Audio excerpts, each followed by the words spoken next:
Battle Through the Heavens. By Heavenly Silkworm Potato. Kabanata 12:01. Gawin mo. Lumiwanag ang mga mata ni Xiaoyan dahil sa hitsura ng essence flame ng 3,000 burning flame. Ang matandang lalaki na si Qinghua, na nagmamasid sa di kalayuan, ay naging malabong figure sa sandaling ito habang siya ay sumugod sa essence flame na parang kidlat na bilis. Bahagyang nagtaas ng kilay si Xiaoyan nang makita niyang napakabilis ng reaksyon ng matandang demonyong si Qinghua. Namilog ang kanyang mga mata, ngunit hindi agad siya nakakilos. Kahit na ang essence flame ay lumitaw, mayroon pa ring 3 honorable elders mula sa Hall of Souls na nakatingin ng may masamang hangarin. Hindi magiging madali ang pag-agaw ng apoy na ito. Shi. Ang bilis ng matandang demonyong si Qinghua ay napakabilis. Sa isang iglap, lumitaw na siya sa harap ng Dark Black Fire Dragon. Isang mainit na ekspresyon ang bumungad sa kanyang mga mata. Isang malawak, makapangyarihang Daochi ang lumabas sa kanyang mga palad at hinawakan ang apoy na dragon. Naghahanap ka ng kamatayan. Ang Daochi ng matandang demonyong si Qinghua ay napatawag pa lamang nang biglang tumunog ang ilang malamig na iyak bago pa man niya makontak ang essence flame. Kaagad, isang alon ng dumadagandong na mga tunog ng metal ang nalipat. Isang madilim, malamig na hangin ang dumaikit sa likod ng matandang demonyong si Qinghua. Bahagyang kumunot ang noo ng matandang demonyong si Qinghua nang maramdaman ang mabangis na puwersang ito. Nag-flash ang katawan niya, at nagmamadali siyang umiwas. Pagkatapos nito, nanlamig ang kanyang mga mata habang nakatingin sa taong nakasuot ng itim na namagitan. Hihihi. Bawal ang ibang tao na manghimasok sa mga bagay na gusto ng Hall of Souls ko. Malamig na tumawa ang nakaitim na damit na iyon. Mahigit 100 ng maitim na kadena ang nananatili sa kanyang katawan na parang makamandag na ahas. Ang matatalim na espiritual na hiyawan ay patuloy na ipinadala mula sa mga tanikala. Babantayan ko siya. Dapat kumilos kayong lahat at agawin ang essence flame. Ang taong nakaitim na nakadamit, na sumalakay sa matandang demonyong si Qinghua, ay ibinaling ang kanyang ulo sa 2 pang nakaitim na damit na Daozun. Wika niya sa malalim na boses. Naiintindihan. Ang 2 nakaitim na damit na Daozun ay tumanggo rin nang marinig ang kanyang mga salita. Pagkatapos nito, sumugod sila patungo sa essence flame. Bahagyang nagbago ang ekspresyon ng matandang demonyong si Qinghua nang makita ang pagkilos ng 2 taong ito. Kakaalis pa lang ng kanyang paa ng mahigit 100 ng maitim na tanikala ang pumutol sa hangin. Nagdala sila ng matalim, nakakagigil na aura na bumabalot sa lahat ng kanyang mahahalagang punto. Bastos. Ang matandang Qinghua ay agad na nagpakawala ng isang tahimik na sumpa habang ang maitim na mga tanikala na ito ay sumugod. Gayunpaman, hindi siya nang ahas na madaling maliitin ang mga ito. Ang Daochi sa loob ng kanyang katawan ay lumundag sa sandaling ito. Gamit ang kanyang hubad na mga kamay, sinimulan niya ang isang mahigpit na pakikipaglaban sa nakaitim na damit na Daozun. Habang ang matandang demonyong si Qinghua ay ginugulo, ang 2 nakaitim na damit na si Daozun ay pinalibutan ang maitim na itim, maliit na apoy na dragon sa likod ng isa sa harap. Nagpalitan ng tingin ang kanilang mga mata sa isa't isa, at ang kanilang mga daliri ay kumikislap. 10 medyo maliliit, maitim na kadena ang sumugod sa kanilang mga manggas na may kalabog na tunog. Pagkatapos nito, walang awa silang sumugod sa essence flame ng 3,000 burning flame. Kahanga-hanga pa rin ang laki ng maliit na apoy na dragon, mga 10 talampakan ang laki. Bagamat ang laki nito ay mas mababa kaysa sa dati, ang malabong naroroon, mapangwasak na aura sa paligid nito ay naging dahilan upang matakot ang isa na maliitin ito kahit kaunti. Isang matinding kislap ang sumilay sa mga mata ng 3,000 burning flame sa harap ng pinagsamang pag-atake ng 2 nakaitim na Daozun. Ngayon, ito ay nakatakas sa selyo ng 3 dakilang ulo na may labis na kahirapan. Hindi inaasahan na napilitan itong iwan ang aktwal nitong katawan ng mga mabangis na individual ng Hall of Souls pagkatapos nitong makatakas. Puff! Tinakpan ng maitim na apoy ang buong katawan ng 3,000 burning flame. Ibinaba nito ang buntot ng dragon, na naging itim na kidlat. Nagmamadali itong pumunta sa nakaitim na damit na Daozun sa harapan nito. Bahagyang nabigla ang nakaitim na damit na Daozun habang pinapanood niya ang 3,000 burning flame na gumaganti. Ang kapalaran ng matandang mugo kanina ay naging dahilan upang siya ay matakot na maliitin ang apoy.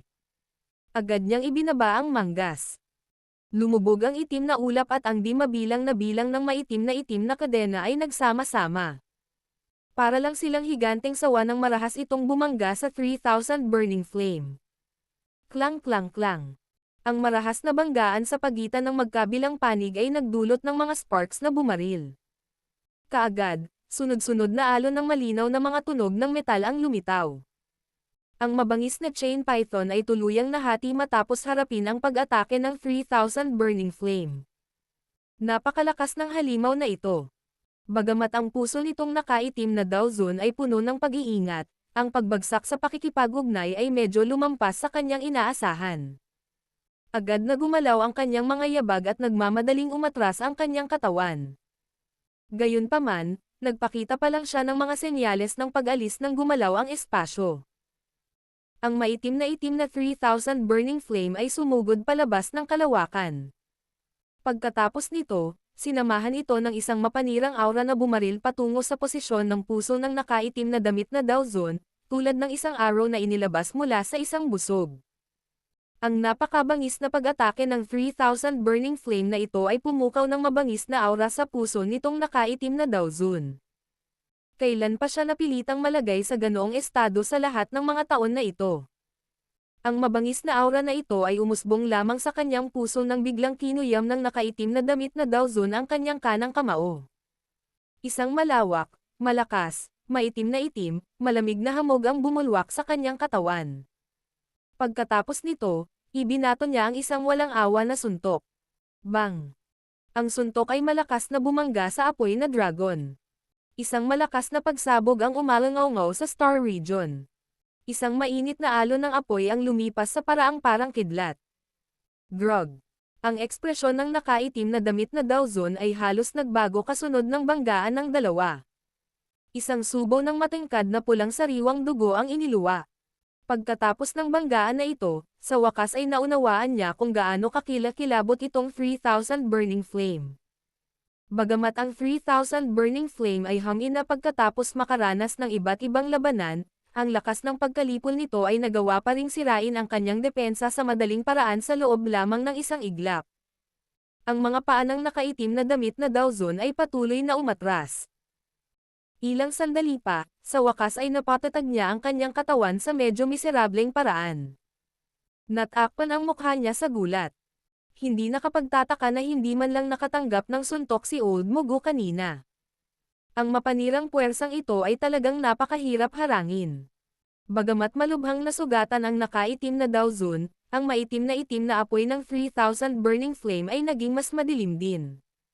Maliwanag, ang pag-atake na iyon mula kanina ay naubos ito. Atake, hindi ito makakatagal. Pinunasan ng nakaitim na damit na Daozun ang dugong tumutulo sa gilid ng kanyang bibig.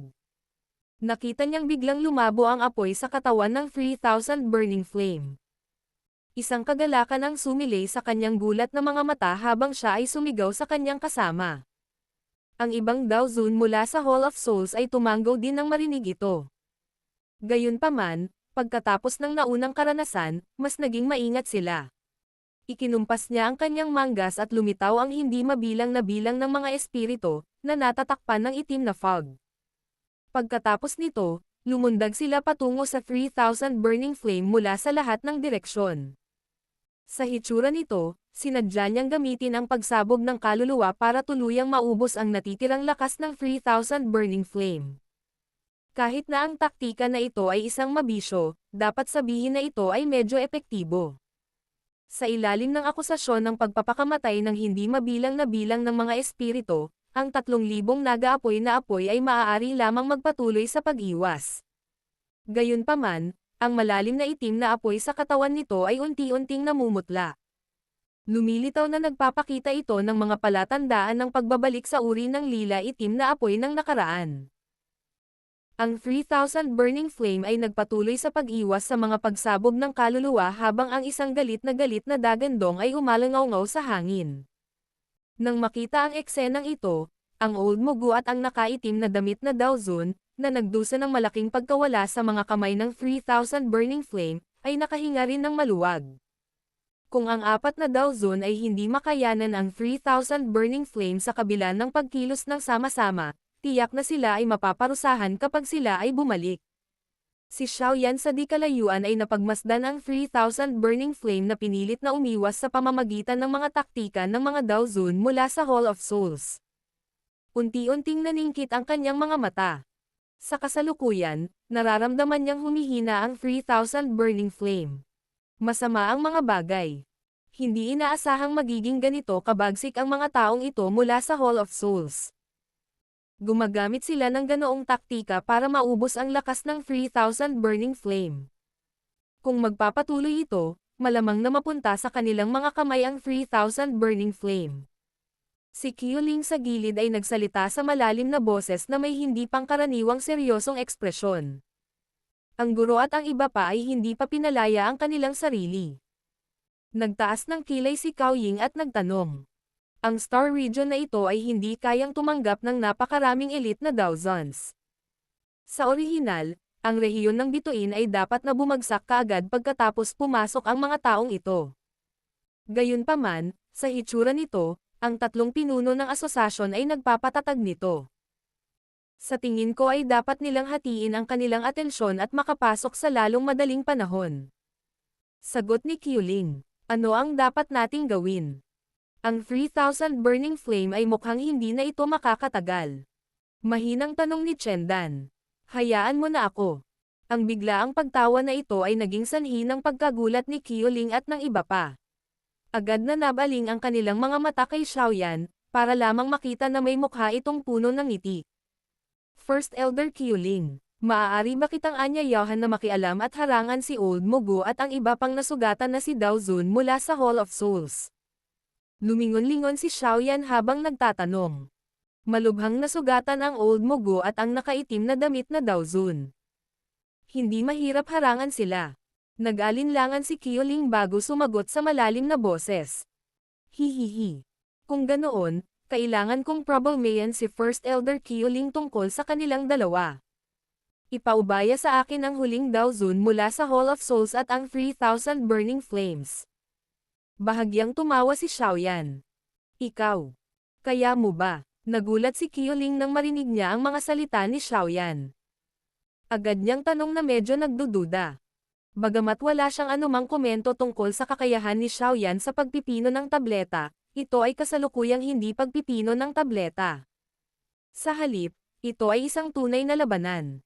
Mula sa hitsura ng aura ng Daozun mula sa Hall of Souls, na nakikipaglaban sa 3,000 Burning Flame, siya ay dapat na isang eksperto na ang lakas ay umabot sa 3 bituin na Daozun. Sa lakas ni Xiaoyan, ang pakikipaglaban sa kanya at pagharap sa 3,000 Burning Flame ay hindi isang nakaka-relax na gawain. Napangiti si Xiaoyan sa harap ng pagdududa ni Qiuling. Pinitik niya ang kanyang daliri at biglang lumabas ang isang gintong liwanag mula sa kanyang storage ring.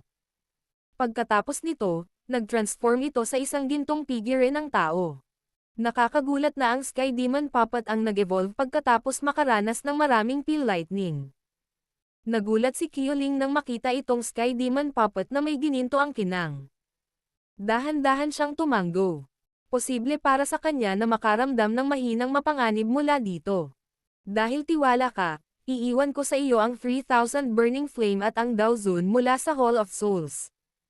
Natural na magiging pinakamaganda kung may kumpiyansa kang supulan ang 3,000 Burning Flame. Malalim na tiningnan ni Qiuling si Xiaoyan. Natural na alam niya na si Xiaoyan ay labis na interesado sa 3,000 Burning Flame. Nakangiti si Xiaoyan habang tumanggo. Hindi siya nagbitaw ng anumang karagdagang hindi kinakailangang salita. Ang kanyang mga paa ay humakbang sa walang laman na espasyo, at ang kanyang katawan ay sumugod sa direksyon ng Daozun mula sa Hall of Souls nang may bilis na parang kidlat. Ang Sky Demon Puppet sa kanyang tabi ay nag-transform sa isang gininto ang glow na sumunod malapit sa likuran. 3,000 Burning Flame, akin ka. Isang maapoy na init na mahirap itago ang bumungad sa mga mata ni Xiaoyan habang pinagmamasdan niya ang maliit, itim na apoy na dragon. Battle through the heavens. Kabanata 12:02. Selyu. Xiaoyan, hinahanap mo ang kamatayan. Naramdaman ng Old Mugu si Xiaoyan sa sandaling lumiwanag ang kanyang figure. Kaagad, ang mga mata ni Old Mugu ay nanlamig habang siya ay sumisigaw sa isang mahigpit na paraan. Si Xiaoyan ay hindi nakarinig o nag-abala na harapin ang sigaw ng Old Mugu. Dinala niya ang Sky Demon Puppet at pinakawalan ang kanyang bilis sa maximum. Siya ay sumugod patungo sa Dao Zun mula sa Hall of Souls na humaharang sa 3,000 burning flame. Patayin siya. Isang napakalalim na layunin ng pagpatay ang bumungad sa mga mata ni Old Mugu nang makita niyang hindi pinansin ni Xiaoyan ang kanyang pag-iyak. Pagkatapos nito, sumigaw siya ng malalim na boses sa nakaitim na damit na Dao Zun, na nasugatan ng 3,000 burning flame kanina. Ang nakaitim na damit na Dao Zun ay tumanggaw nang marinig ang sigaw ng Old Mugu. Sabay na sumugod ang dalawa palabas.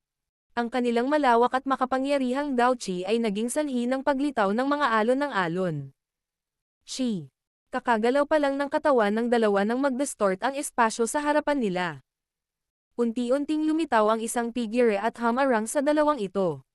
Qiuling, mawala ka. Nanlamig ang mukha ng Old Mugu habang sumisigaw siya nang makita niya si Qiuling na sumulpot sa kanyang harapan. Isang malamig na tawa lang ang pinakawalan ni Qiuling sa harap ng malamig na sigaw ni Old Mugu.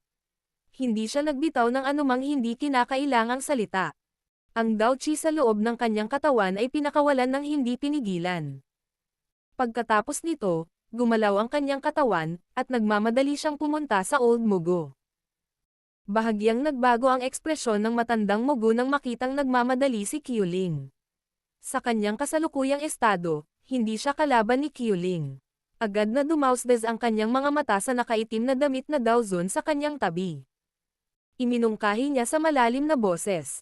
Sabay-sabay tayong lumusab at alagaan ang matandang ito. Naiintindihan. Ang nakaitim na damit na Dao Zun ay tumanggaw rin nang marinig ito. Nasugatan din siya ng husto. Ang espesyal na lakas ng pagpuksa ng 3,000 burning flame ay naging sanhi ng malubhang pinsala sa loob ng kanyang katawan. Sa kanyang kasalukuyang kalagayan, hindi niya nagawang makipaglaban kay Qiuling ng mag-isa. Ito ang pinakamahusay na pagpipilian para sa kanilang dalawa na lumaban ng magkasama. Isang malamig na ngiti ang sumilay sa mga mata ni Qiuling nang makita niyang magkasamang umatake ang grupo ni Old Mugu. Hindi siya nag-withdraw. Sa halip, nilapitan niya ang mga ito nang mas mabangis ang tindig. Naramdaman din ng nakaitim na damit na Dao Zun na nakipag-away sa matandang demonyong si Qinghua nang kumilos ang grupo ni Xiaoyan.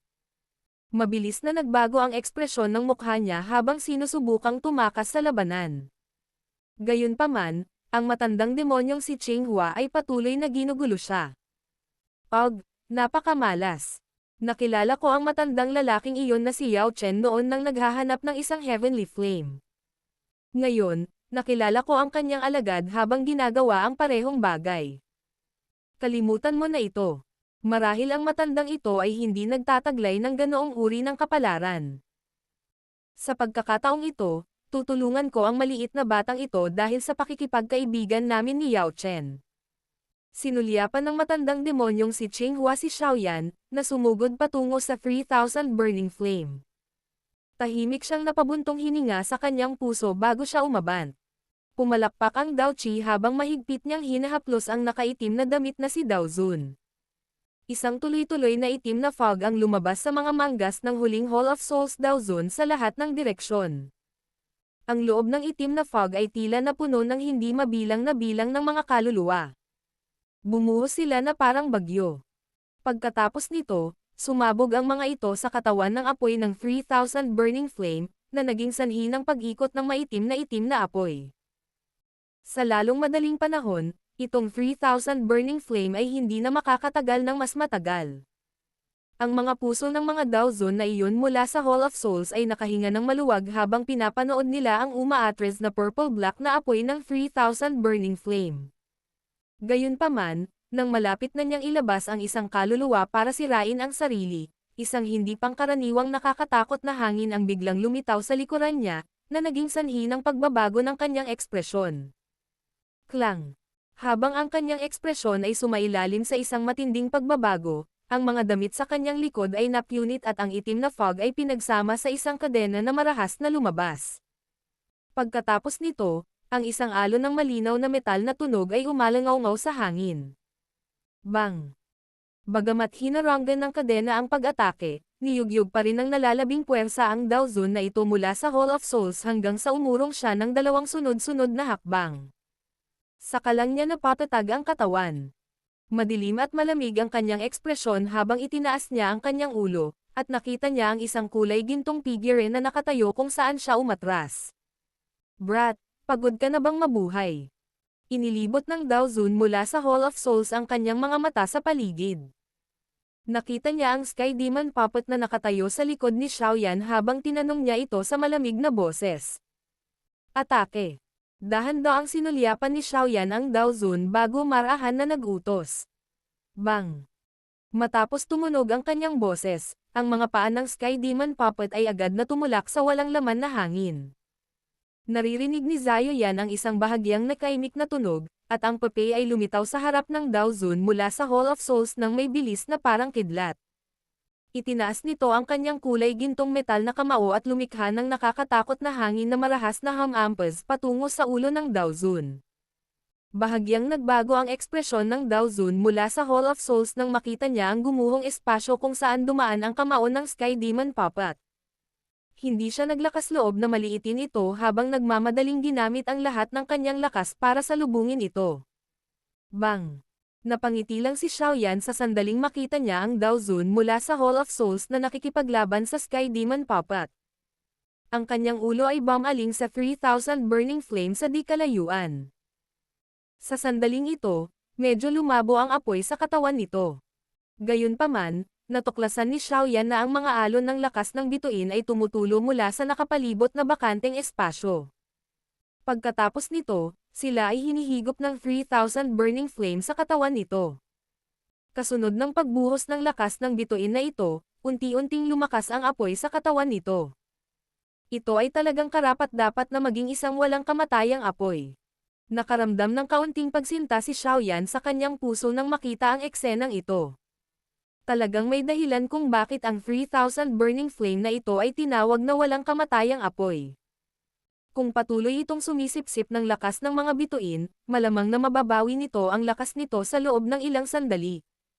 Sa oras na iyon, magiging napakahirap na harapin ito. Hindi dapat hayaang patuloy na sumipsip ng lakas ng mga bituin. Si Xiaoyan ay humakbang sa walang laman na espasyo habang ang ideyang ito ay kumikislap sa kanyang puso. Siya ay kumislap at nagpakita sa harap ng 3,000 burning flame. Isang jade green na apoy ang dahan-daang lumabas sa kanyang katawan. Pagkatapos nito, ito ay ganap na nakabalot sa 3,000 burning flame. Ang mga mata ng 3,000 burning flame ay malamig habang nakatingin kay Xiaoyan sa harap nito. Sa oras na sumikat ang jade green na apoy, ang mga mata nito ay medyo natigilan. Kaagad, biglang lumitaw sa mga mata nito ang isang pagnanasang hindi pa nakikita. Bagamat hindi nito alam kung ano ang jade green na apoy pagkatapos na mabuklod sa loob ng napakaraming taon, sinabi ng instincts nito na kung malalamon nito ang apoy, hindi na nito kailangang matakot sa tatlong malalaking ulo ng Peel Tower. Ang pagpapahayag ng pagnanasa sa mga mata ng 3,000 burning flame ay nakuha rin sa mga mata ni Xiaoyan. Hindi niya sinasadyang umiling. Noon, kapag nakatingin sa kanya ang Fallen Heart Flame, naramdaman din nito ang emosyong ito. Ang pagkakaiba lang ay ang Fallen Heart Flame ay hindi nagpakita ng pagnanais na kasing pansin ng 3,000 burning flame. Kung kaya mong lumunin ang aking Heavenly Flame ay matutukoy ng iyong kakayahan. Tumawa si Xiaoyan. Isang pilak na kinang ang kumislap sa ilalim ng kanyang mga paa at umalangaw-ngaw sa hangin. Siya ay lumitaw sa itaas ng ulo ng 3,000 burning flame sa paraang parang multo. Pagkatapos nito, ang kanyang kamao, na napapalibutan ng jade green na apoy, ay marahas na binasag patungo sa ulo ng 3,000 burning flame. Nahaharap sa pag-ataking ito ni Xiaoyan, ang 3,000 burning flame, na nasa isang hindi magandang posisyon, ay ayaw umatras.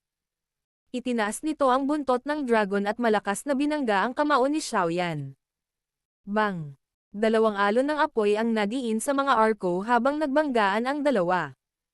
Pagkatapos nito, umihip ang hangin at yumanig sa espasyo hanggang sa lumitaw ang maitim na bitek. Ang mabangis at malakas na lakas ay nagdulot kay Xiaoyan at ang 3,000 burning flame na umatras ng ilang distansya. Pagkatapos nito, ang 3,000 burning flame ay umungol sa kalangitan. Pinalapad nito ang bibig ng dragon nito at isang nakagigimbal na purple-black fire pillar ang bumaril patungo kay Xiaoyan. Isang malamig na tawa ang pinakawalan ni Xiaoyan nang makita niyang binaril ang haligi ng apoy. Talagang hindi siya katugma sa 3,000 burning flame sa tuktok nito. Sa kasamaang palad, ang kasalukuyang kalagayan nito ay hindi na kahit isang 10 bahagi ng pinakamataas nito. Ang haligi ng apoy ay mabilis na lumawak sa mga mata ni Xiaoyan. Papasok na sana ito sa isang 10 talampakang rehiyon sa paligid ng kanyang katawan nang may pumasok na ideya sa puso ni Xiaoyan. Ang Glazed Lotus Heart Flame ay lumabas sa kanyang katawan. Kaagad, ito ay nag-transform sa isang nagngangalit na pader ng apoy. Bang! Ang lila itim na apoy ay marahas na tumama sa jade green na dingding ng apoy. Ang dalawang heavenly flames ay sa wakas ay nagbanggaan. Inilabas nila ang kanilang nakakatakot na mapanirang lakas. Ang haligi ng apoy ay mabilis na tumaas sa mga alon ng mga alon. Gayunpaman, hindi alintana kung paano nasunog ang 3,000 na nagninangas na apoy, ang jade green na dingding ng apoy ay patuloy na nananatiling matatag. Ang pagkapatas sa pagitan ng dalawa ay nagpatuloy ng humigit kumulang 10 minuto bago nagsimulang unti-unting humina ang purple-black fire pillar dahil sa pagkaubos ng 3,000 burning flame. Isang liwanag ang sumilay sa mga mata ni Xiaoyan habang tinitingnan niya ang medyo matamlay na 3,000 burning flame. Ang jade green na dingding ng apoy ay biglang nagkalat. Kasabay nito, isang bote ng jade ang lumitaw sa kanyang kamay. Ibinato ito sa purple-black fire pillar na hindi pa ganap na nakakalat. Bang-bang! Nabasag ang bote ng jade nang madikit ang 3,000 burning flame. Isang snow-white colored na likido ang bumaril mula rito. Chi-chi! Ang likido ay nakipag-ugnayan lamang sa lilang itim na apoy nang bigla itong pumutok sa mga alon ng puting fog. Ang isang malamig na daloy ng buto ay naruroon sa loob ng fog. Bagaman ang puting fog ay mabilis na nakakalat dahil sa lilang itim na apoy, si Xiaoyan ay walang alinlangan na nagdagdag sa paghihirap ng 3,000 burning flame. Ang maitim na apoy sa katawan nito ay ganap na napalitan ng lila itim na kulay ng nakaraan. Ngayon na, sa sandaling ang maitim na apoy na nananatili sa 3,000 burning flame ay nagtransforma pabalik sa isang lilang itim na kulay, biglang kumislap ang isang kislap sa mga mata ni Xiaoyan. Isang kidlat ang kumikislap sa ilalim ng kanyang mga paa at siya ay nawala sa kakaibang paraan sa gitna ng alon. Sa oras na siya ay lumitaw, siya ay nasa itaas na ng ulo ng 3,000 burning flame. Kinuyam ni Xiaoyan ang kanyang kamay pagkatapos lumitaw. Isa pang maliit na bote ng jade ang lumitaw sa kanyang kamay. Pagkatapos nito ay ibinato niya ito ng parang kidlat na bilis. Marahas nitong tinamaan ang noo ng 3,000 burning flame. Nabasag ito ng putok at dahan-daang lumitaw ang isang patak ng dark golden na dugo. Agad na tumigas ang katawan ng 3,000 burning flame nang dumampi sa noo nito ang patak ng dark golden na dugo. Baka sa ekspresyon ng mga mata nito ang pagkapurol. Kasabay nito, isang kakaibang selyo ang malabong lumabas sa noo nito. Sa hitsura ng selyo, ito ay kapareho ng dragon seal sa palad ni Xiaoyan. Ito talaga ang dragon seal. Isang ligaw na saya ang bumungad sa mukha ni Xiaoyan nang makita niya ang kakaibang simbolo sa noo ng 3,000 burning flame. Battle Through the Heavens. Kabanata 1203. Labanan ng kaluluwa. Si Xiaoyan, na nasa estado ng ligaw na kagalakan, ay natuklasan na ang dragon seal sa kanyang kamay ay unti-unting uminit pagkatapos ng kakaibang simbolo na iyon ay lumitaw sa noo ng 3,000 burning flame. Kasabay nito, isang napaka-misteryosong pakiramdam ang biglang lumitaw sa kanyang puso. Nakaramdam ng pagkatulala si Xiaoyan pagkatapos lumitaw ang mahiwagang pakiramdam na ito. Tinitigan niya ang 3,000 burning flame sa kanyang harapan, at tila naramdaman niya ang emosyon nito. Roar!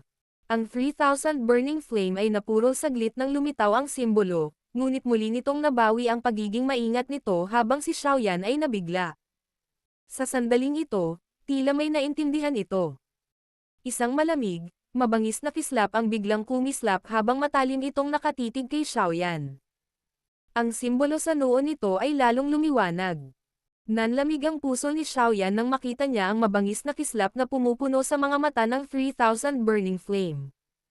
Alam niyang malapit na siyang malagay sa isang mapanganib na sitwasyon. Ito ay tulad ng sinabi ni Ziyan. Ang Dragon Seal na ito ay gumana sa parehong paraan. Kung hindi niya makontrol ang 3,000 burning flame, makokontrol siya nito. Ito ay isang bagay na hindi papayagan ni Xiaoyan na mangyari anuman ang mangyari. Halika, gusto kong makita kung gaano kakabangges. Sa sandaling ito, isa lamang sa dalawa ang mabubuhay. Si Xiaoyan ay hindi basta-basta na tao. Kaagad, isang mabangis na liwanag ang sumilay sa kanyang mga mata. Nakalunok na siya ng 2 heavenly flames.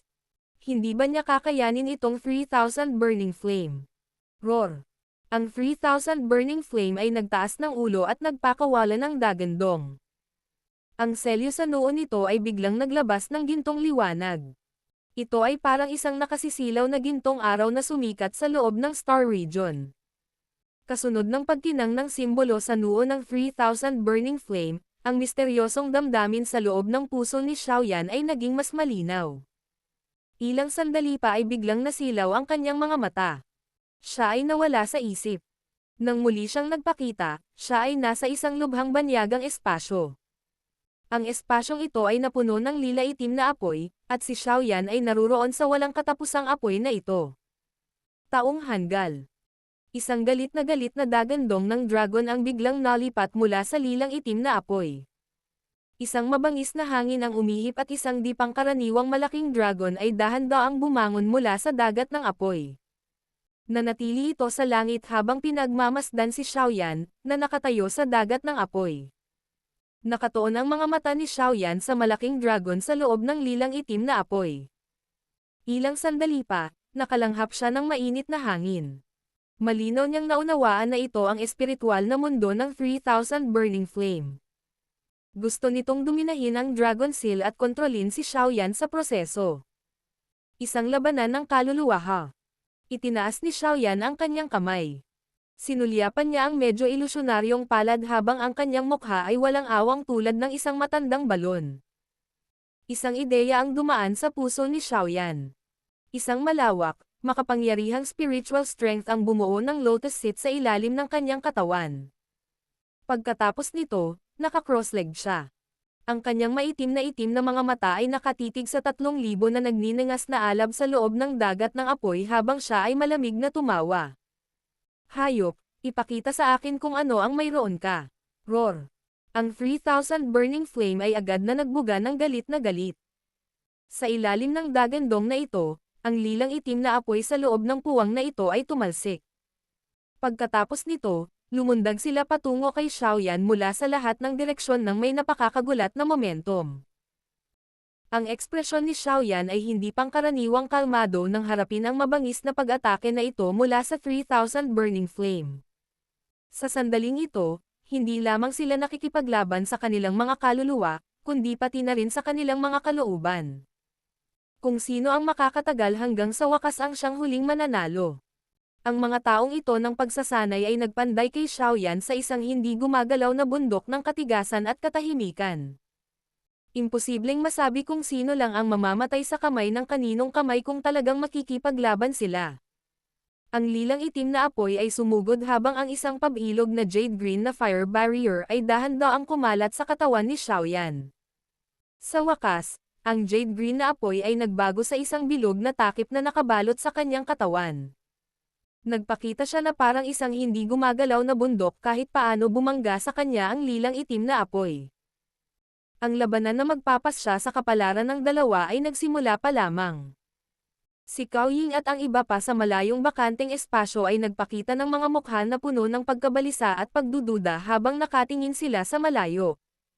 Biglang itinigil ni Xiaoyan ang lahat ng pagkilos. Nakapikit ang mga mata niya. At saka, ang talagang ikinagulat nila ay ang purple-black fire dragon na nasa harapan niya. Sa sandaling ito, ang napakabangis na tao ay bumaba sa isang kakaibang katahimikan. Ang katawan nito ay lumutang sa hangin. Kung ang ilang puwersa ng buhay ay hindi naglalabas mula sa katawan ng tao at ng dragon, malamang na ang iba ay magtataka kung ang dalawang ito ay biglang nawalan ng buhay. Anong nangyari? Napakunot ang noo ni Cao Ying habang mahinang nagtanong. Mukhang binago nila ang kanilang paraan ng pakikipaglaban. Nararamdaman kong nagmamanyobra si Xiaoyan ng napakaraming espiritual na lakas. Ang 3,000 Burning Flame ay nagpapakita rin ng ilang aktibidad sa lugar na ito. Sa tingin ko ito ay dapat na isang labanan ng kaluluwa. Mahinang sabi ni Dan Chen sa gilid. Labanan ng kaluluwa. Bahagyang nagbago ang ekspresyon ni Cao Ying nang marinig ang kanyang mga salita. Ang isa ay makakasali lamang sa isang labanan ng kaluluwa kung ang kanyang espiritual na lakas ay umabot sa isang tiyak na antas. Gayunpaman, ang ganitong uri ng labanan ay masyadong mabangis. Kung ang isa ay pabaya, ang hindi na mapananawli na pinsala ay maaaring mangyari sa kanyang kaluluwa. Bukod dito, maaari pa itong maging sanhi ng unti-unting paghina ng espiritual na lakas ng isang tao. Kaya naman, kahit na ang ilang tunay na eksperto na may makapangyarihang espiritual na lakas ay hindi nang ahas na lumahok sa isang labanan ng kaluluwa. Gayunpaman, walang kabuluhan na mag-alala ngayon. Ang pag-istorbo sa alinman sa mga ito sa sandaling ito ay magreresulta sa isang backlash. Ang mga resulta ay magiging napakaseryoso. Maaari lamang nating hintayin na ito ay natural na matapos. Sabi ni Dan Chen. Mahigpit na sumimangot si Cao Ying. Gayunpaman, wala siyang maisip na solusyon. Ang tanging nagawa niya ay tahimik na bumantong hininga sa loob ng kanyang puso. Nang matuklasan ng grupo ni Cao Ying ang kakaibang kalagayan ni Xiaoyan at ng 3,000 Burning Flame, naramdaman din ito ni Old Mugo at ng iba pa. Agad silang nagulat. Bagamat hindi nila alam kung bakit biglang sasabak si Xiaoyan sa isang soul battle sa 3,000 Burning Flame, naunawaan nila na ngayon ay isang magandang pagkakataon para kumilos. Hanggat naantala nila ang paghaharap sa pagitan ni Xiaoyan at ng 3,000 Burning Flame, pareho silang makakaranas ng backlash, napapatayin ang dalawang ibon gamit ang isang bato. Pigilan mo siya. Aatake ako. Nag-igting ang Old Mugo at sumigaw habang kumislap ang kislap sa kanyang mga mata. Ang nakaitim na damit na Dao Zun, na mahigpit na nakikipaglaban kay Qiuling, ay nag-alinlangan sandali nang marinig ito. Marahas lang siyang tumango. Walang sapat na oras. Maaari lamang silang mag-withdraw kung wala silang nakuha. Agad na lumipad ang Old Mugo. Bumagsak ang ekspresyon ni Qiuling nang makita niyang nagtangkang tumakas si Old Mugo mula sa labanan. Hahabulin na sana siya nang ang medyo pagod na Dao Zun ay nagpakawala ng isang napakabaliw na counter-attack, na hinayla ang atensyon ni Qiuling pabalik sa labanan. Cao Ying, pigilan mo siya. Nagbago ang ekspresyon ni Qiuling matapos maantala ng nakaitim na damit na Dao Zun, na ginamit ang lahat ng kanyang pagsisikap. Si Cao Ying at ang iba ay nagmamadaling tumango nang marinig ang kanyang sigaw. Kagalo pa lang ng kanilang katawan nang sumugod ang dalawang eksperto mula sa Hall of Souls, na nakapasok sa top 10 kasama si Old Mugo, at hinaranggan silang tatlo. Sa sandaling ito, ang lahat ay naantala. Kaya naman, ang tanging magagawa nila ay panoorin gamit ang kanilang mga mata habang mabilis na sumusugod si Old Mugo patungo kay Xiaoyan at sa 3,000 Burning Flame. Hihihi. Xiaoyan, gumawa ka ng magandang pagkakataon para sa matandang ito. Isang mabangis na ngiti ang sumilay sa mga mata ni Old Mugo habang nakatingin siya kay Xiaoyan at sa 3,000 Burning Flame mula sa malapit. Isang malalim na asol na apoy ang lumabas sa kanyang palad. Pagkatapos nito, marahas itong hamampes sa tuktok ng ulo ni Xiaoyan. Bang! Nang malapit nang umatake si Old Mugo, isang hindi pangkaraniwang malawak at napakalakas na puwersa ang biglang pumutok sa hangin at marahas na nabasag sa dibdib ni Old Mugo. Grog! Ang biglaang, malakas na suntok na ito ay naging sanhi ng pamumutla ng mukha ni Old Mugo. Isang subo ng sariwang dugo ang tumalsik. Kaagad, ang pagkabigla ay bumalatay sa kanyang mga mata habang siya ay sumigaw.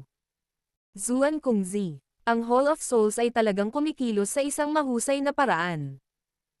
Talagang nagpadala ito ng napakaraming eksperto sa pagkakataong ito.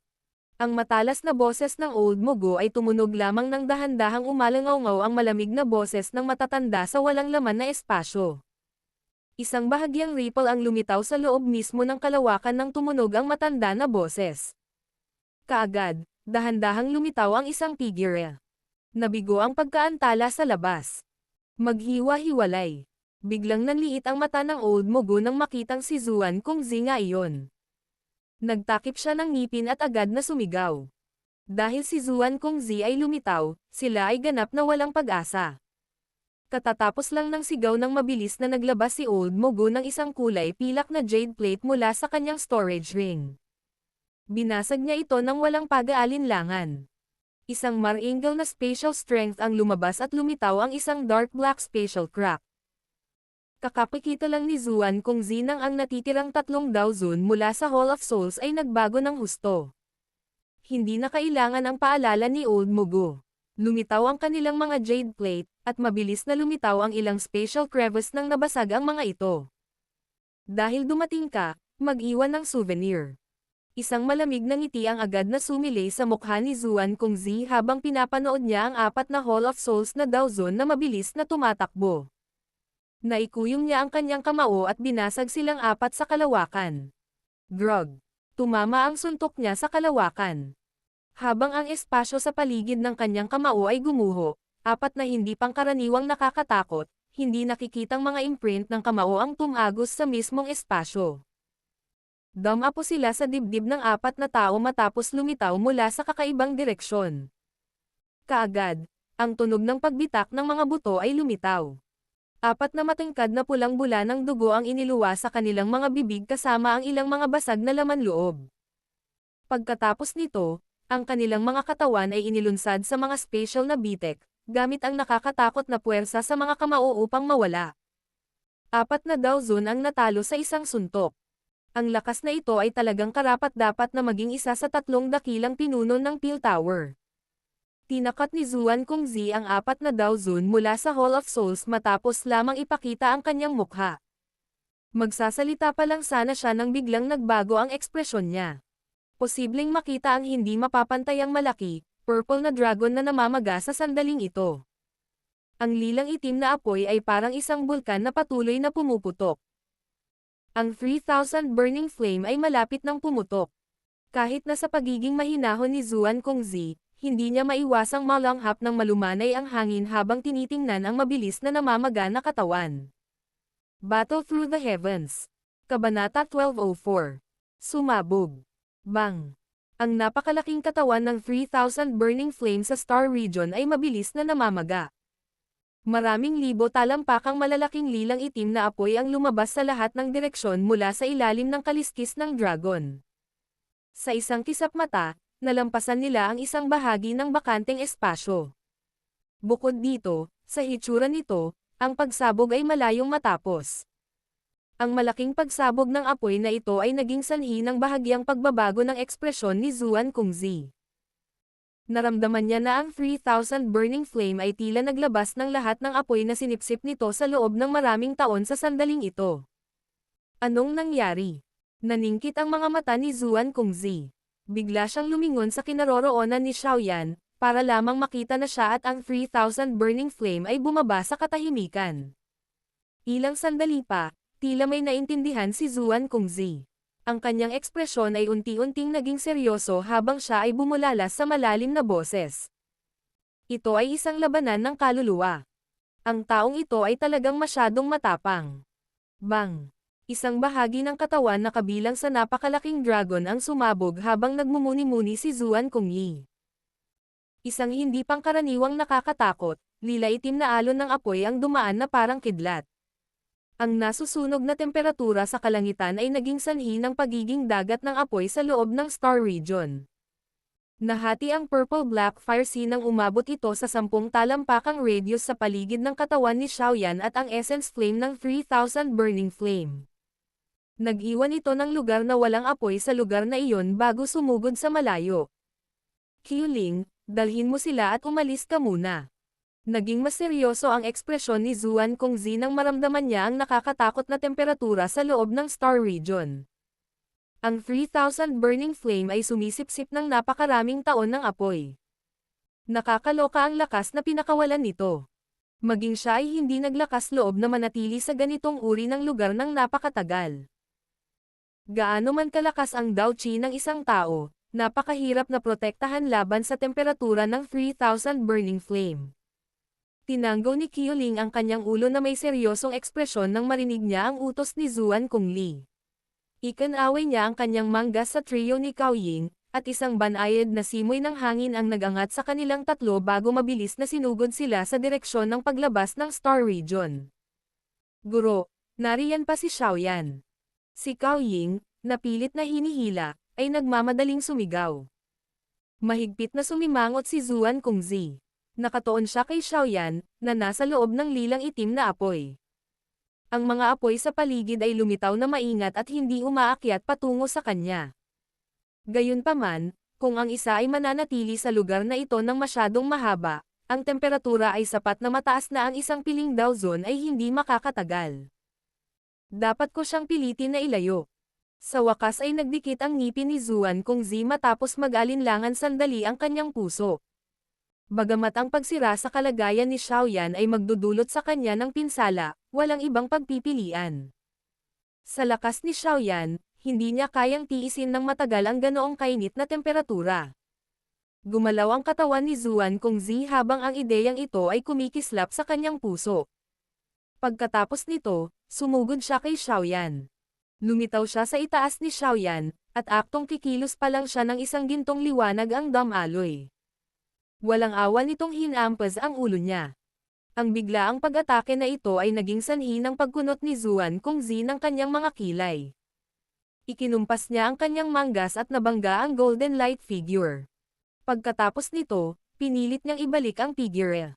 Nilinggan niya at nakitang ang figure ay ang puppet na tumulong kay Xiaoyan na makatanggap ng maraming peel lightning. Kalokohan.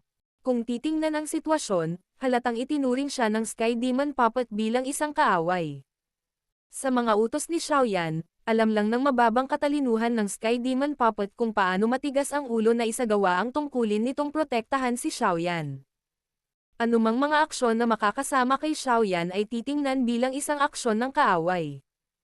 Bagamat hindi napigilan ng Sky Demon Puppet si Zuan Kongzi, ang pag-atake kanina ay naging sanhi ng pagkawala ng kanyang huling pagkakataon dahil ang napakalaking dragon body ay nagbuga ng isa pang putok sa sandaling ito. Bang-bang! Isang bahagi ng katawan ng dragon ang sumabog, at ang nakakatakot na kulay ube itim na apoy ay agad na tumama kay Zuan Kongzi mula sa lahat ng direksyon, tulad ng dagandong ng isang dragon. Ang mga mata ni Zuan Kongzi ay mahigpit nang maramdaman kung gaano kakilakilabot ang dagat ng apoy. Nag-aalangan ang kanyang mga mata habang sinulyapan si Xiaoyan sa ibaba. Kung aalis siya sa sandaling ito, malamang namamatay si Xiaoyan. Bakit hindi ka mabilis umalis? Maghihintay ka lang sa iyong kamatayan kung mananatili ka. Medyo kakaiba ang batang iyon. Malamang na walang mangyayaring masama sa kanya. Hindi nakayanan ng matandang demonyong si Qinghua ang mataas na temperatura habang nag-aalangan si Zuan Kongzi. Nagmamadaling tumakbo ang kanyang katawan para makaalis sa Star Region. Hindi niya nakalimutang himukin si Zuan Kongzi na umalis nang madaanan niya ito. Di nagtagal pagkatapos tumunog ang mga salita ng matandang demonyong si Qinghua, biglang bumuhos ang isang kulay jade na apoy mula sa katawan ni Xiaoyan, na parang isang takip. Dahan-dahan itong kumalat at nagkataon na pumulupot sa kanya. Heavenly Flame. Ha! Nakahinga lang si Zuan Kongzi nang makita ito. Sinulyapan niya ang lila itim na apoy. Dumagundong ito habang nagwawalis habang sinasabayan ang linya ng apoy na walang katapusang nag-uunat. Sa wakas, tumigil na siya sa pag-aalinlangan. Sa hitsura nito, malinaw na may sariling plano si Xiaoyan. Medyo panatag ang loob ni Zuan Kongzi. Kahit papaano, si Xiaoyan ay hindi mukhang isang taong walang ingat habang pinagmamasdan siya ni Zuan Kongzi. Maliit na tao, dahil pinilit mong piliin ito, maaari ka lamang humingi ng iyong sariling pagpapala. Marahan na bamantong hininga si Zuan Kongzi. Pagkatapos nito, hindi na siya nananatili nang tumalikod siya at nagmamadaling pumunta sa labasan ng Star Region. Ilang beses na kumikislap ang kanyang katawan habang sinusulyapan niya ang dalawang eksperto mula sa Hall of Souls na nagawang makapasok sa top 10. Ang dalawang taong ito ay hindi nagtataglay ng isang mahalagang special jade plate tulad ng Old Mugu at ng iba pa. Kaya naman, tahimik lang silang nakatakas para sa kanilang buhay. Dahil sa kaguluhan na nilikha ng Hall of Souls, si Zuan Kongzi ay napuno ng galit. Nakita niyang palusot ang dalawang taong ito at agad siyang nagpakawala ng malamig na singhot. Ikinumpas niya ang kanyang manggas at isang maringal na puwersa ang lumabas. Ibinalot nito ang dalawa bago sila itinapon sa lila itim na dagat ng apoy. Ang malas na mga eksperto sa Hall of Souls ay nahulog pa lamang sa dagat ng apoy nang sila ay nagbuga ng matalas at malungkot na sigaw. Si Dao Qi sa loob ng kanilang katawan ay sumabog ng buong lakas. Gayunpaman, sa loob ng 10 segundo, ang Dao Qi ay ganap na nilamon ng apoy. Ang katawan nilang dalawa ay naging abo na nagkalat sa isang kisap mata. Gaano kalupit? Agad na itinaas ng matandang demonyong si Qinghua ang kanyang hinlalaki kay Zuan Kongzi nang makita ang kanyang ginawa. Gayunpaman, pagkatapos ng kanyang mga salita ay tumunog, naramdaman niya ang nagniningas na init sa kanyang buong katawan.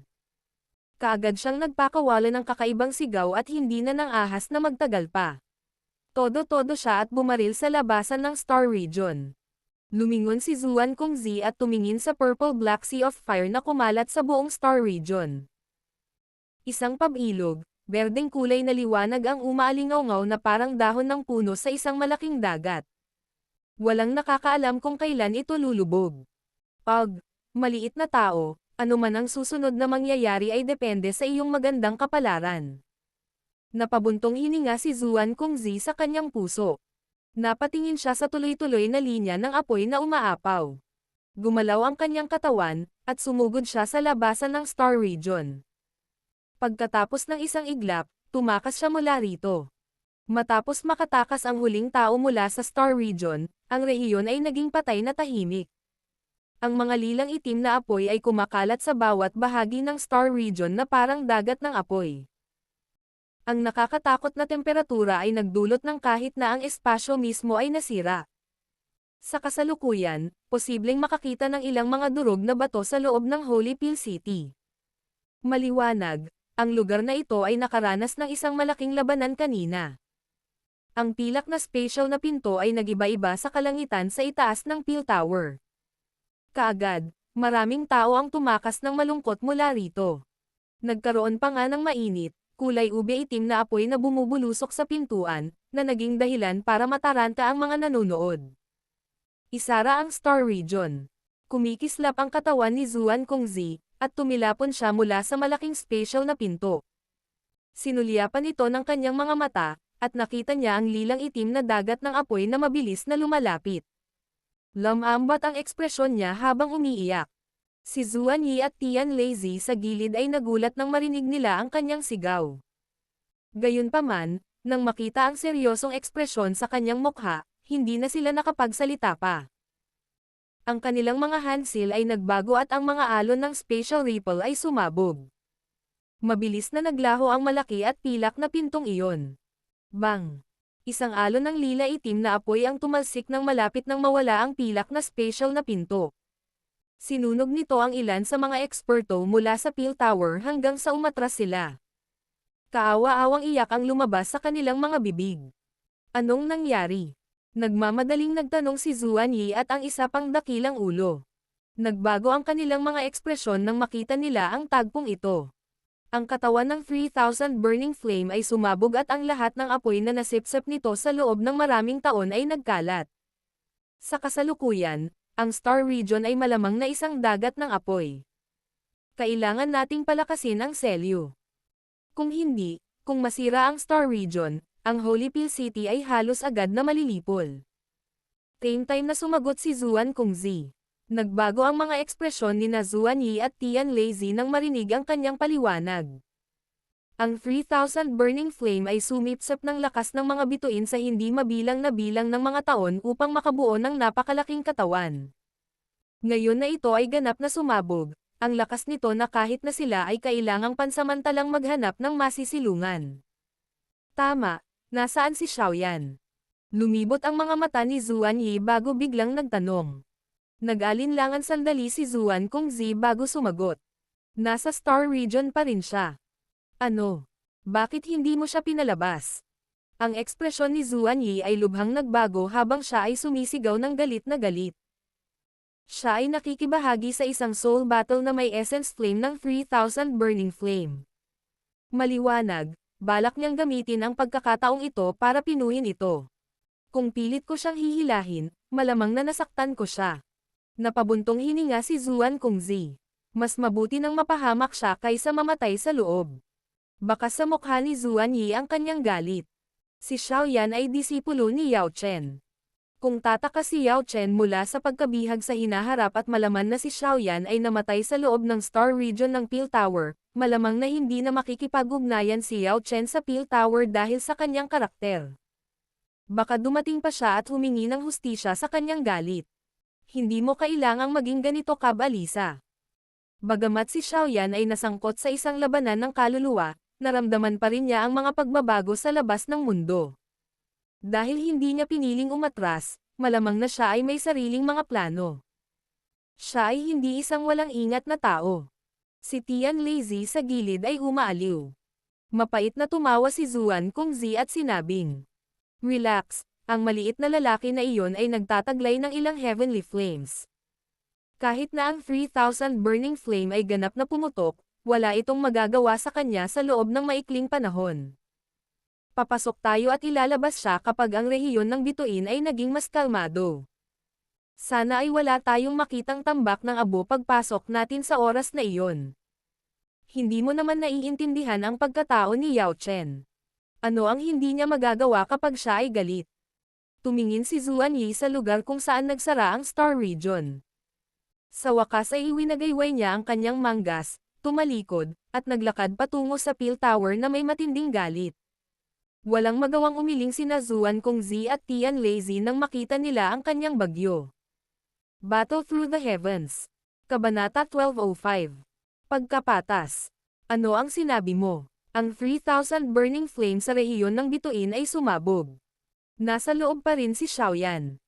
Tiningnan ng Little Fairy Doctor ang maputing buhok, matandang lalaki sa harap niya habang nasa loob siya ng isang kwarto sa loob ng Peel Tower. Nabasag na ng kamay niya ang lamesa sa tabi niya at naging alikabok nang bigla siyang tumayo. Ang kanyang mainit at nakakaakit na mukha ay kasalukuyang nababalutan ng nagyayelong kasamaan na matagal nang nawala. Bahagyang nagbago din ang ekspresyon ni Tian Wu Zunzi habang nakatayo siya sa tabi ng Little Fairy Doctor. Mapait ding tumawa si Qiuling nang makita ang napakagandang reaksyon mula sa Little Fairy Doctor. Pinagsalikop niya ang kanyang mga kamay at sinabing, "Ito ay hindi na parang hindi namin sinubukang iligtas si Xiaoyan, ngunit siya ay nasangkot sa isang labanan ng kaluluwa sa asensya ng 3,000 burning flame. Malubhang nasugatan siya kung dadalhin namin siya." Bukod dito, nandoon ang kanyang papel na nagbabantay sa kanya. Hindi nito pinahintulutan ang sino man na hawakan siya. Sa lakas ng higanteng ulo ng Peel Tower, malamang na hindi siya mapipigilan ng isang papel kahit gaano pa ito kalakas, di ba? Galit na sagot ng Little Fairy Doctor. Bagamat hindi siya nagtataglay ng malinaw na larawan ng sitwasyon sa loob ng Peel Region, masasabi niya na tiyak na masama ito mula sa tense na kapaligiran ng Peel Tower. Bukod dito, nag-iisa si Xiaoyan sa loob ng Star Region. Malamang na hindi siya mabubuhay. Napabuntong hininga din si Qiuling sa harap ng agresibong Little Fairy Doctor. Sinabi niya. Sinabi ng pinuno ng asosasyon at ng iba pa na kapag ang sitwasyon sa loob ng Star Region ay naging mas maayos sa loob ng ilang araw, papasukin nila ito at pilit na ilalabas si Xiaoyan. Paano kung hindi siya mahanap ng mga pumasok sa oras na iyon? Ang mga kilay ng Little Fairy Doctor ay patayo. Makalipas ang ilang araw, maging ang grupo ni Zuan Kongzi ay hindi nang ahas na pumasok sa Star Region sa sandaling ito. Mabubuhay kaya si Xiaoyan pagkatapos na manatili dito? Lumakas ang galit sa puso ng Little Fairy Doctor nang maisip niya ito. Nang malapit na siyang sumabog sa galit, palihim na hinailan ni Zian ang manggas niya. Mahina niyang sinabi, "Relax, buhay pa si Xiaoyan. Nararamdaman ko." Nagulat ang Little Fairy Doctor nang marinig ang mga salita ni Zian. Ang kanyang magagandang mata ay may pagdududa na tumingin kay Zian. Ilang sandali pa, sa wakas ay lumuwag ang tensyon niyang mukha. Kahit na makulat si Zian, malinaw na alam niya ang bigat ng sitwasyon. Bukod dito, napakaganda ng relasyon nila ni Xiaoyan. Kung ma-accident si Xiaoyan, tiyak na hindi siya magiging kalmado gaya ng dati. Hahanapin ko ang iyong mga pinuno ng asosasyon 3 araw mula ngayon. Kung hindi nila bubuksan ang Star Region sa oras na iyon, ako mismo ang sasabak doon. Ikinaway ng Little Fairy Doctor ang kanyang manggas at nagsalita sa malalim na boses. Sige. Kung ganoon, ang matandang ito ay dapat na munang umalis. Mapait na tumawa si Qiuling at tumango lang ng ulo. Sa sandaling ito, halatang galit na galit ang Little Fairy Doctor. Kung may sasabihin pa siya, baka mauwi sa away niya. Sa sandaling iyon, hindi na siya naglakas loob na magsalita pa habang pinagdikit niya ang kanyang mga kamay at umalis sa silid.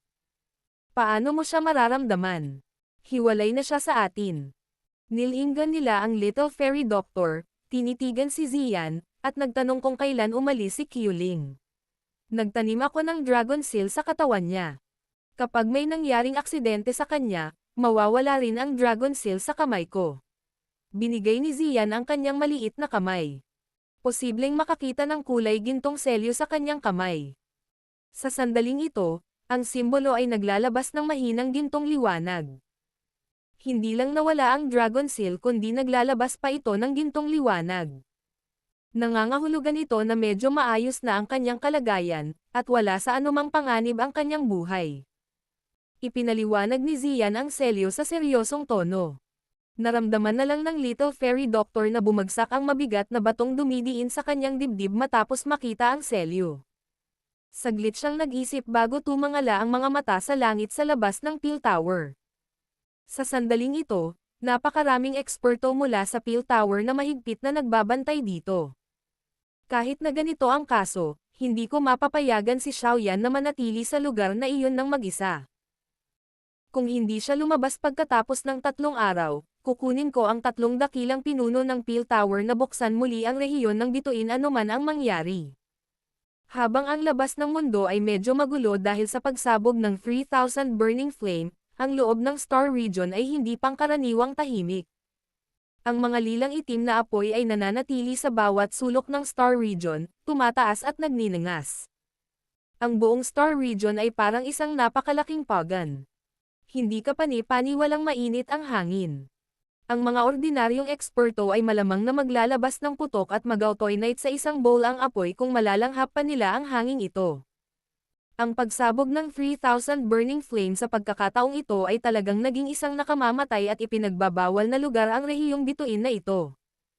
Nagkaroon ng berdeng liwanag na malabong naruroon sa loob ng walang katapusang dagat ng lila itim na apoy. Kung ang isa ay titingnan mula sa isang mas malapit na posisyon, matutuklasan ng isa na ito ay isang kulay berdeng hadlang sa apoy. Isang figure ang naka-crossleg sa apoy. Parehong nakapikit ang mga mata ng figure bilang isang gintong dilaw na Sky Demon puppet na may walang ekspresyon na mukha sa tabi ng figure. Ang naka-crossleg ay natural na si Xiaoyan. Ang kasalukuyang kanya ay parang monghe sa pagmumuni-muni. Hindi gumagalaw ang kanyang katawan, at maging ang aura na kumakalat mula sa kanyang katawan ay medyo manipis.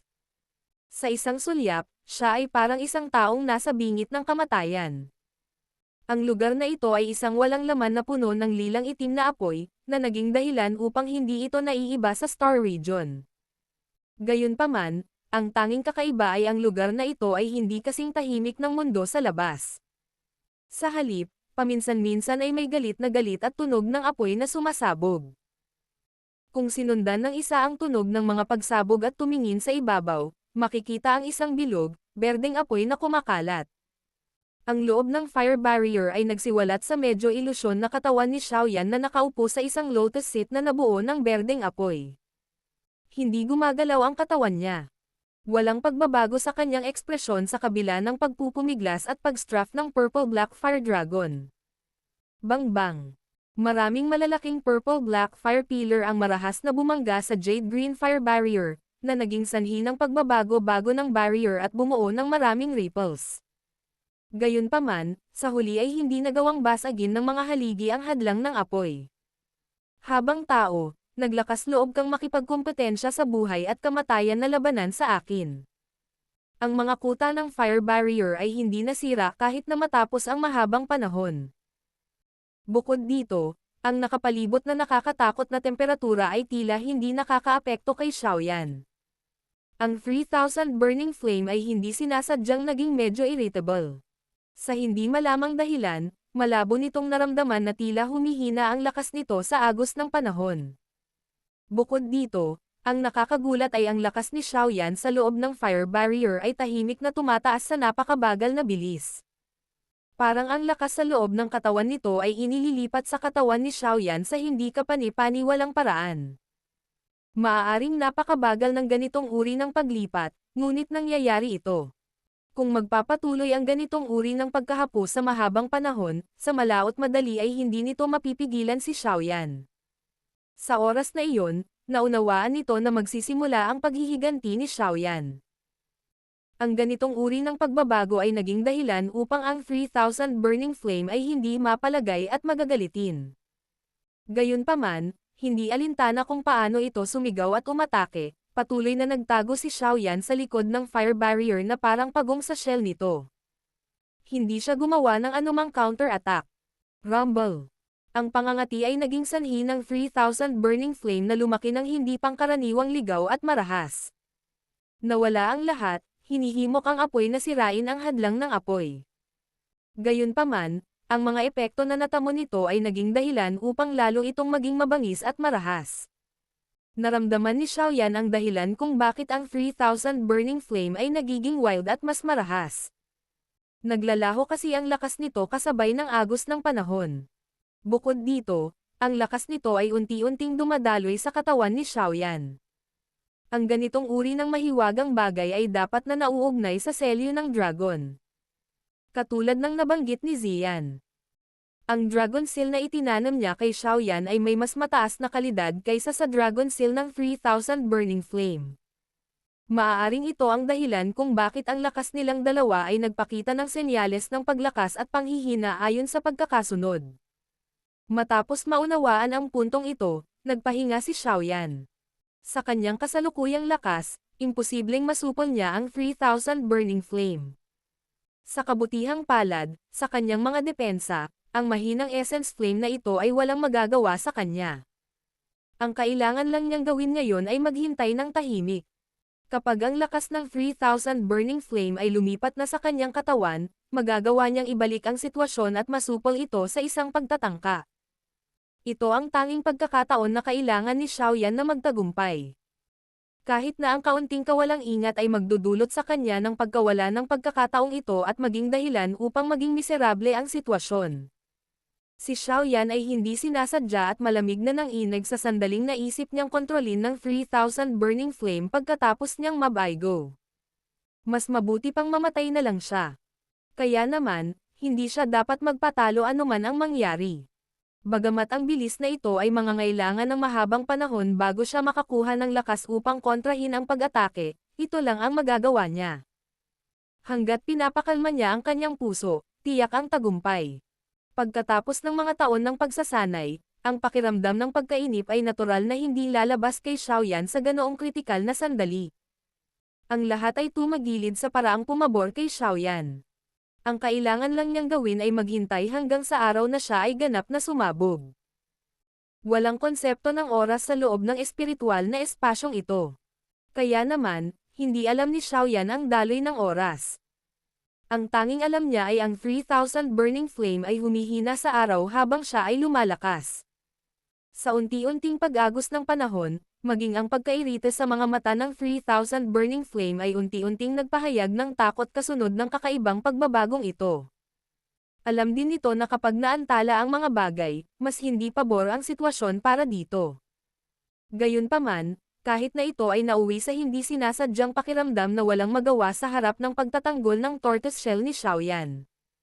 Ang depensa nito ay unti-unting hamina, ngunit ang depensa ni Xiaoyan ay lumalakas sa araw. Sinubok ng labanang ito ang pasensya at kalooban ng isang tao. Mabilis na lumipas ang oras tulad ng buhangin sa pagitan ng mga daliri. Nahirapan si Xiaoyan na tantsahin ang daloy ng oras sa loob ng kawalan na ito. Ang tanging magagawa niya ay tumutok at pakalmayan ang kanyang isipan, nadama ang kaluluwa na puno ng espiritualidad sa loob ng espasyo na puno ng lilang itim na apoy. Ang ganitong uri ng mapait na paghihintay na may mahinahong puso ay nagpatuloy bago ito biglang natapos. Si Xiaoyan, na nanatiling nakapikit sa loob ng espiritual na espasyo, ay dahan-daang binuksan ang mga ito. This time around, hindi na ipinakita sa kanyang mga mata ang katahimikan na karaniwan nilang ginagawa. Sa halip, unti-unting sumili ang isang malabong ngiti sa kanila. Ngayon, ako naman. Si Xiaoyan, na nakaupo sa Fire Lotus, ay tumingin sa matamlay na 3,000 burning flames sa labas ng fire barrier. Bahagya siyang ngumiti at dahan-daang bumangon. Isang matalim na aura ang lumabas na parang bagyo sa sandaling ito.